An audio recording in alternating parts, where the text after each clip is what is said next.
Welcome. In this video, I will show you how to disable auto power off on your DREAME 43Q100 TV.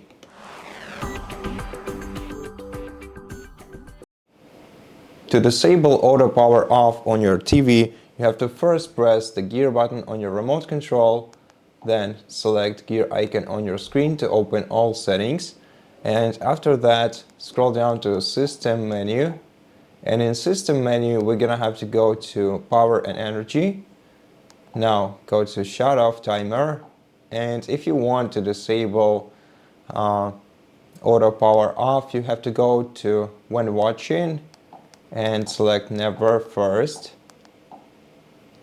and then go to When Inactive and select Never right here.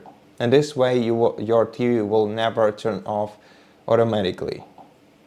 Also make sure that countdown from now isn't enabled, and you don't have any scheduled power on or off time, which you can only have if you set them previously on your TV.